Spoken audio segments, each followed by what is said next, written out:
Bicara tentang Turki terlalu jauh.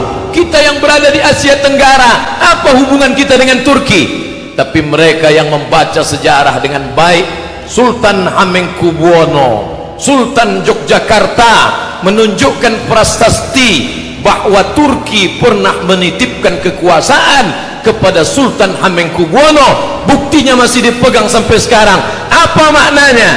Bahkan di antara Wali Songo itu pun, di antara mereka adalah utusan dari Kesultanan Turki. Bukankah Turki itu bermazhab Hanafi? Bukankah orang-orang Turki itu bermazhab Hanafi? Tapi kenapa Sultan yang bermazhab Hanafi mengirim ulama-ulama Wali Songo bermazhab Syafi'i? Dia mengerti dakwah. Kami memang bermazhab Hanafi, tapi kami tahu saudara kami yang jauh di sana mereka bermazhab Syafi'i. Maka mereka kirim para ulama dan da'i yang bermazhab Syafi'i demi keutuhan, demi keselamatan. Mereka lah dulu yang menerangi bumi Nusantara ini, yang sebelumnya nenek moyang kita menyembah batu, menyembah lembu, menyembah setan. Tapi begitu da'i Islam dari Turki itu datang, semuanya bersyahadat, asyhadu an la ilaha illallah wa asyhadu anna Muhammadan Rasulullah. Maka kejatuhan Turki juga ikut menjadi keruntuhan kita. Apakah malam tak berakhir? Tak tampakkah cahaya? Ternyata di tengah gelapnya sekularisme, di tengah gelapnya westernisasi kebarat-baratan, dalam kekuasaan Islam kalah, dalam politik Islam jatuh, dalam ekonomi berkeping. Tapi ada satu titik terang, ada satu yang tidak dihapuskan oleh Mustafa Kemal Atatürk. Apa dia? Madrasah Imam wa Khatib. 1924 masjid tidak lagi ramai, khamar dihalalkan, perjudian, prostitusi, pakaian pendek, semuanya merajalela. Tapi ada satu yang tidak dapat dihapuskan, Madrasah Imam wa Khatib. Ada sekolah khusus untuk imam dan khatib. Pelan tapi pasti, walaupun negara sekuler, walaupun orang mabuk di tengah jalan, walaupun diskotik di mana-mana, Madrasah Imam wa Khatib tetap eksis. Guru-guru dengan keikhlasan mengajarkan Al-Quran, guru-guru dengan lillahi ta'ala mendidik anak-anak. Subhanallah, Masya Allah, dari Madrasah Imam dan Khatib itu hampir seabad lamanya mereka ingin memadamkan cahaya Allah. Yuriduna ayyutfi'u nurallah. Mereka ingin memadamkan cahaya Allah. Wallahu mutimmu nurihi. Tapi Allah menyempurnakan cahayanya. Masya Allah, ada satu yang tak padam. Madrasah Imam wa Khatib. Dari sekolah imam dan khatib ini lahirlah seorang pemimpin yang hari ini disegani dunia. Berani duduk meletakkan tapak kakinya di wajah Simon Peres, laknatullah alaih. Dia berani menunjuk wajah Simon Peres. Inilah orang yang berani membunuh anak-anak Palestina. Ya qatilil abriya, wahai engkau yang berani membunuh anak-anak Palestina. Laki-laki itu bernama Erdogan, seorang alumni dari Madrasah Imam dan Khatib.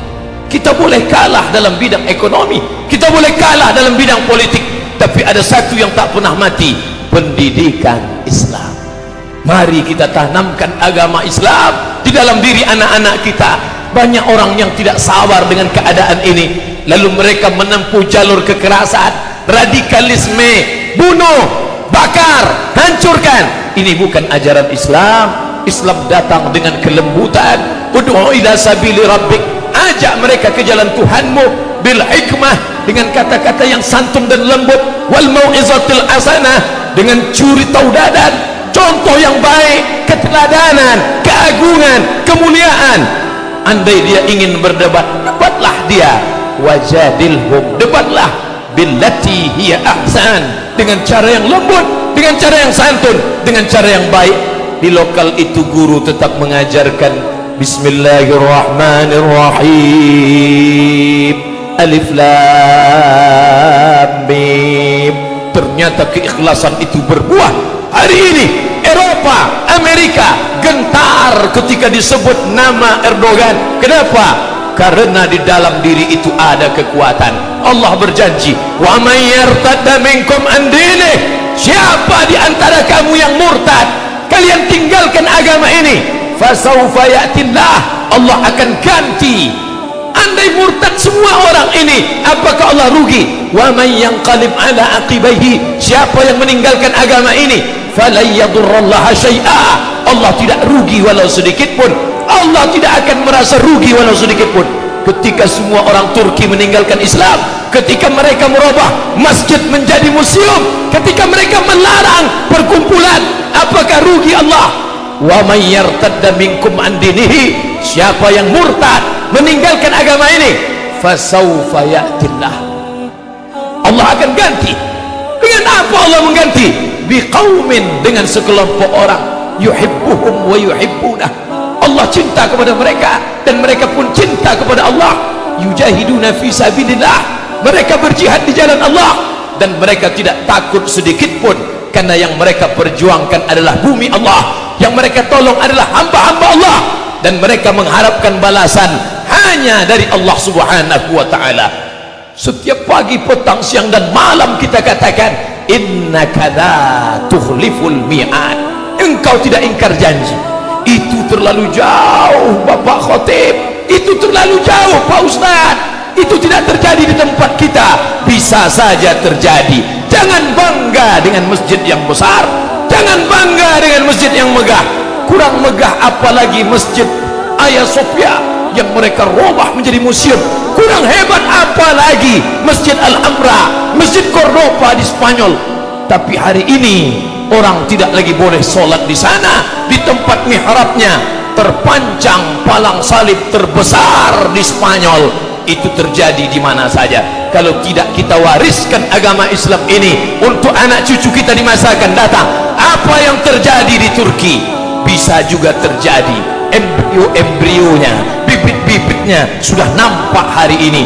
Negeri Islam lebih 80% Muslim, raksasa. Tapi raksasa itu pengecut. Orang tidak lagi takut pada raksasa itu.